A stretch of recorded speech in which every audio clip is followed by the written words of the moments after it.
What's going on, guys? Welcome back to Killer's Corner, and today we are back to break down UFC 323. We had a stacked card this weekend. There were lots of great fights, lots to get into. So I'll kick it off right off the top here with the main event. Merab Dvalishvili loses against Petr Yan in their rematch. Yan here, he just looked incredible. Defended every single takedown, basically. Merab went 2 for 29 on takedown attempts.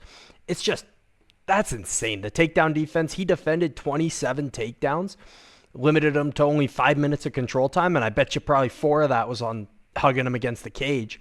Like, that was just a really good performance from Yan. Like, say what you want about Merab. I don't know. He got pieced up there. He didn't look as good as he's been looking on the feet, but Yan just looked incredible. Being able to stop that many takedowns, land that many strikes. I know this strike count was actually really close. I'm looking at it right now here. 134 significant strikes for Merab versus 139 to Yan. But I think Yan did a lot more damage in his, especially with the body shots. We saw a few of those kicks had Merab screaming towards the end of the round there. But yeah, Yan, lots of power, lots of good shots landed. And just look at the faces of the two after. When you consider that this fight didn't really have a ton of ground control, and you just look at both guys, like, damage says it all there. That was clearly Yan dominant victory. And that's honestly interesting setup with now with Yan winning. We got Umar and O'Malley coming up in January. If only one of those guys gets a win, I think both of those would be a super fun fight for Yan for his first title defense. And yeah, Yan goes out there, he goes 5 for 9 on takedowns, landing at a much better rate than Merab. Like, this was just incredible performance, really good striking, really good takedown defense, really good, well-rounded performance from Yan. So yeah, that was a great one from him. Not a ton to talk about there. Just surprised. I was just surprised by Merab. I don't know, because he had the gas tank the whole time. He's still shooting takedowns that whole fight. He just couldn't get anything to land. Like, Yan really fought well. Like, it wasn't a bad fight from Merab. It's just a really good one from Yan. So that's all I got for that one. It'll be super interesting to see what the next fight is going to be. I think both would be a great story, whether it's O'Malley or if it's Umar. I'd say Umar's probably more deserving, given that he actually has a win since his title fight, unlike O'Malley. But O'Malley's a guy you can always throw in a title fight, and he's going to sell pay-per-views. So that'll be interesting to see how that plays out there. Next up, man, I feel so bad for Pantoja. Like, I almost cried watching that. Like, because when I first got heavy into UFC, Pantoja's the only champ that's still around from then. So it's like seeing him lose there, man, it was so tragic. Like, nobody wants to see that. As much as I love Josh Van, I don't want to take anything away from Josh Van. Josh Van is a great fighter, great striker, and now he's the champ. Not the circumstances he wanted to win it, I'm sure. But yeah, you got to give Pantoja that rematch whenever he comes back. I wouldn't be surprised if Van gets a few fights in before then, just because of how gruesome that injury was.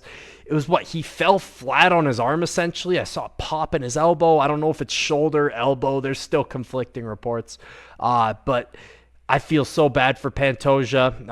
I'm fully embracing this Josh Van title run. I love the guy. I love his style. I've been watching him pretty much every fight for the past year or so. He's a super fun fighter, another active champ. Like, nothing to complain about with Van being champ. It's just, man, I did not want to see Pantoja go down like that. Like, that was tragic. Yeah, not a good scene at all. But yeah, that's unfortunately how it ended up playing out. Okay, next up here, we had Tatsuro Taira getting the TKO win over Brandon Moreno. A little bit of a questionable stoppage here. This is in the second round. He ate a couple shots, Moreno, but like, he was still there. He was trying to work his way back up. But yeah, Taira, good performance from him. Big time win in the striking battle. We had Moreno only landing 9 significant strikes versus 28 for Taira. Taira also had 4.5 minutes of control time to Brandon Moreno's 5. Moreno did have, what was it? Was it a ghillie? Yeah, he had some sort of submission locked in. I do remember that. Taira was able to get out of it. But yeah, there's a good performance from Taira. Honestly, I was really tired watching this fight. Not a ton to talk about here. I was snowboarding all day before it. But Yeah, this was a good performance from Tyra. Sets him up for a title shot just because I don't know who else is there. I guess if Royval wins, no, because Royval against Van just happened. Tyra's probably the guy getting the next shot. But yeah, it was a big win for him. I was hoping for a little more from Moreno here, but great win from Tyra nonetheless. And yeah, we'll see if he gets a title shot from there or what. Next up, another really fun fight here. We had Peyton Talbot goes out and gets the win against Henry Cejudo. Unanimous decision, 30-27s across the board. Talbot looked really good here. Talbot, really good striking. Was even throwing in the takedowns. Went 3 for 5 on takedowns. And versus Cejudo goes 1 for 7. So he's defending them well and throwing them out his own. I got a screenshot. I'll pop it up here. I love that picture. Lands the takedown. Cejudo starts hitting the emote on him. Like, that was great. Really good performance from Talbot. And a lot of heart from Henry Cejudo here in his retirement fight. This was obviously the last fight of his career here. And he went out on his sword. He really laid it all out there. He ate 134 significant strikes and was still dishing them. He dished out 60. Nowhere near as much as Talbot. But he fought hard. I'll give him that. Had a legendary career.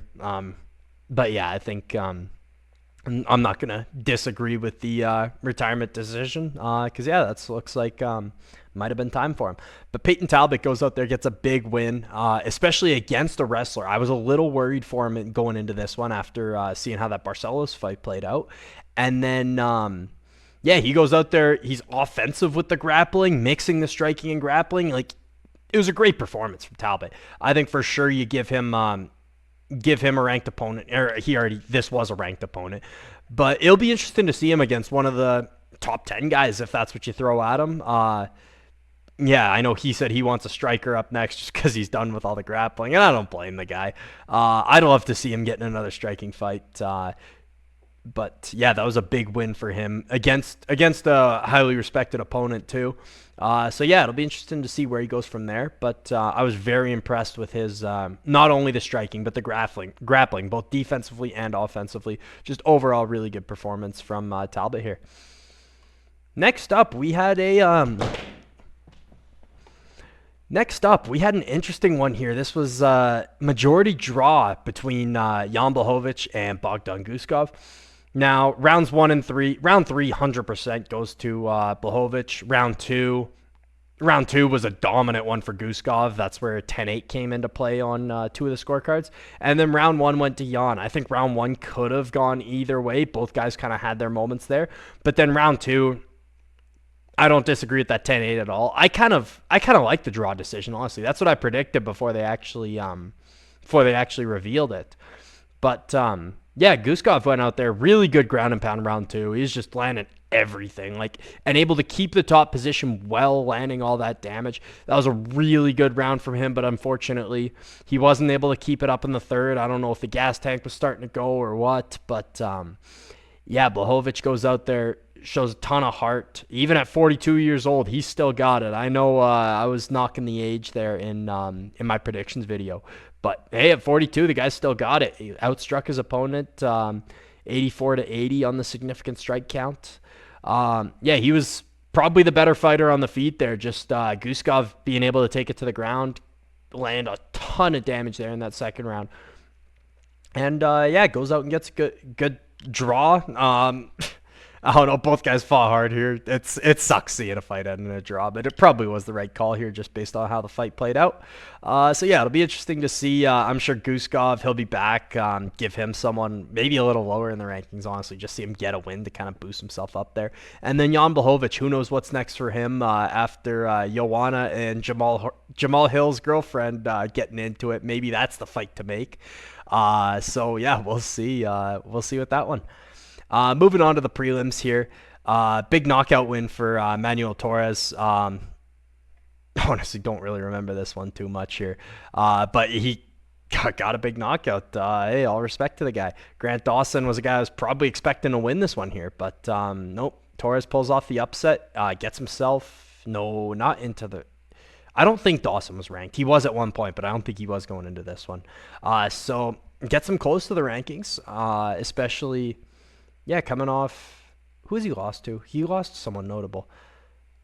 Torres lost to Bahamondes, who is ranked 15. So yeah, he's getting close there kind of to the rankings. So that's a big win for him. See where he goes from there. Next up, Terrence McKinney and Chris Duncan. What a war. This fight was incredible. Terrence McKinney comes out the gates hot, stunned Duncan like 2 or 3 times in the first like minute or two. And then Duncan just somehow hangs in there. And then he starts landing some shots of his own while he's taking the beating. And then gets him against the cage and lands that elbow. Boom, put him right to the ground. I thought he was out cold from that elbow. But then McKinney tries to stay in there a bit, still kind of throwing some shots. Duncan looking for the finish, wasn't able to get it, so then goes to the ground, pulls off the anaconda choke, and McKinney tapped basically the second that thing got locked in.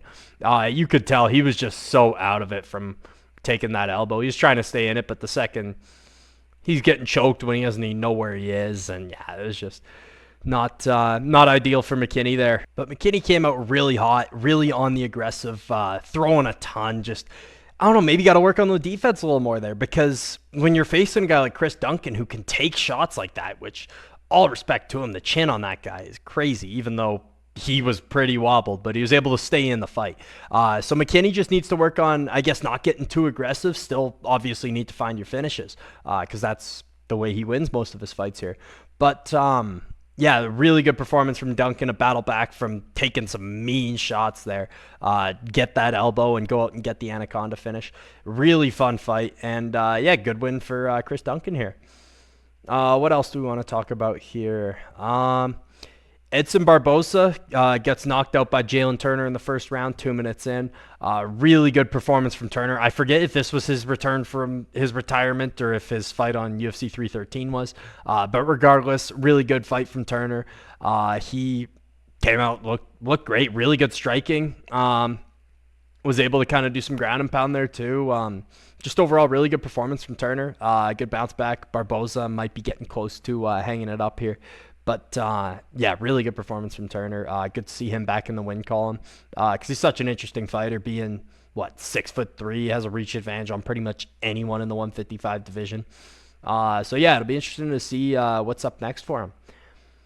Next up, we had Mansour Abdul Malik goes out and gets his first round submission against Antonio Trocoli. Abdul Malik, he's a fun fighter. I was expecting a knockout from him here, but goes out and gets first round submission. Standing guillotine. Locked that in after fight kind of got taken to the ground. He landed a takedown there, and then on the way up, gets the neck, gets that guillotine locked in, elbow high, and was able to find the finish. That was a really good performance from him as he continues to kind of work his way up this division. Still only 9-0-1 in his professional career. Super young fighter, super early into his career, but he's looked great so far. He's won every fight besides the fight that got overturned to a draw there against Cody Brundage. But besides that, he's looked great so far. Definitely a name to keep an eye on in this middleweight division. And yeah, who knows what's next for him? Maybe he's getting close to a ranked opponent here. And then from there, who knows? Because middleweight's kind of stale right now. So it'll be interesting to see, get some fresh faces in there, some young fighters, and yeah, see what happens. Some other big news this weekend. We saw Sean Strickland versus Fluffy Hernandez will be the main event of the Houston card, I believe. That'll be a super fun fight. Really looking forward to that one. Good to see Sean Strickland get back in the ring against an entertaining guy like Fluffy, because we know sometimes Sean Strickland, not the most entertaining fighter. He's an effective fighter for sure, but kind of relies on that Philly shell and his teep kicks to maintain distance, and more of a volume guy than a power guy. So it'll be interesting to see when someone brings a little chaos like Fluffy, to see how that plays out there. So really looking forward to that one. What else did we get? We got Dan Hooker versus Benoit Saint Denis. It's another super fun fight. Two really scrappy fighters. That has chaos written all over it. Can't wait for that one. That'll be on the UFC 325 card in Australia. And then what else did we get here? I want to say there were some other fights. Maybe not. If it is, it's nothing too big because I'm blanking. But anyways, that's going to be the end of the video here. Appreciate you guys for making it to the end. We'll be back over the next month or so. I got some videos I want to do, since I know we're not going to have a ton of not going to have a ton of fights coming up here. We have Apex card this weekend, and then nothing till that first Paramount card, January 24th. So going to be kind of a dry week for the fights, but I'm going to try to get some content out here, just try some new stuff, see how that goes. So yeah, stay tuned for that, and we will be back. We'll get something out next week, so stay tuned for that. Thank you.